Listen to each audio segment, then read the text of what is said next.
want to say is that anyone who thinks that women are out there reporting, doing false reports, needs to ask the woman closest to them in their lives about this.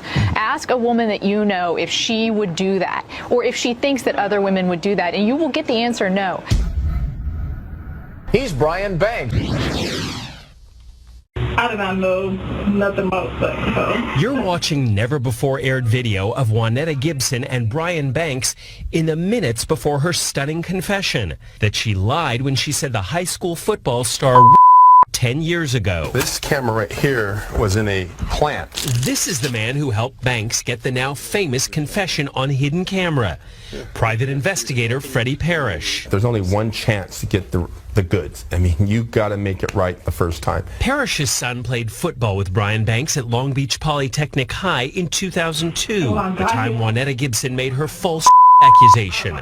Gibson's family got $1.5 million settlement from the school district, and Banks got 5 years in prison and 5 more on parole, shackled with an ankle monitor. So I know I'm not behind bars, and I know I'm not locked up right now, but I'm still very much incarcerated. Then last year, Brian Banks got a Facebook friend request from Juanetta Gibson. Mr. Banks called my son, Freddie, and asked him, what should I do? My son naturally says, hey, you got to call my dad. He'll help you with this. Once I was able to read the case, there was no doubt in my mind that this young man was innocent. Parrish devised a plan to clear Brian Banks' name. He wired his office. We had a pin like this with hidden cameras sitting in this pin holder, and with microphones. We had put the audio device in that tree right there behind you. The private eye suggested Banks first invite Gibson to his office for a friendly chat about their past. I lost all the scholarships, everything. Brian Banks asks Gibson for help in clearing his name. I will go through with helping you, but she's afraid of losing all that money from her settlement. All that money they gave me, I don't want to have to pay it back all that, because that will take a long time.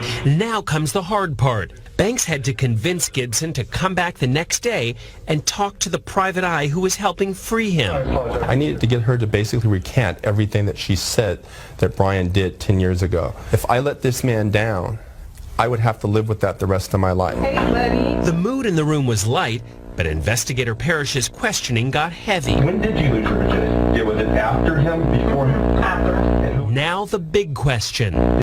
Did he kidnap you? When she said those things, what did you say to yourself? Wow, I got it. It was the key evidence that Banks' lawyers from the California Innocence Project needed to go back to court, and that undercover video got Brian Banks' conviction thrown out.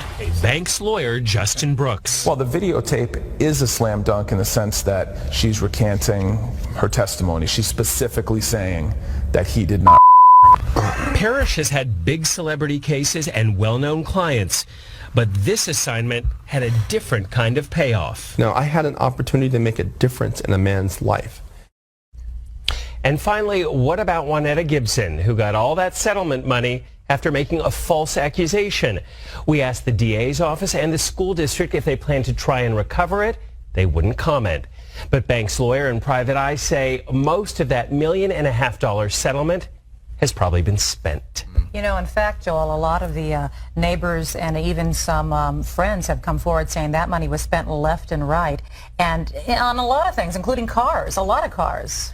It is thought that she's gone through, or her family has gone through most of that money. In fact, when she showed up for that meeting, she took a bus, didn't even have a car to drive.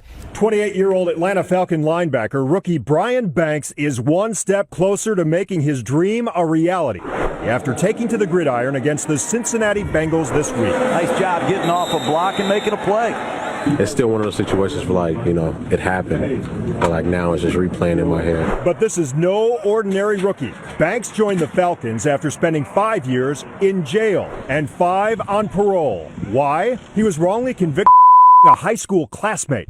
In May 2012, justice was served. The verdict for Banks overturned. The new ruling, not guilty. The people's motion to dismiss this case pursuant to Section 1385. I may not ever get the answers as to why I was supposed to go through what I went through, but I know that I'm here today and I remain unbroken.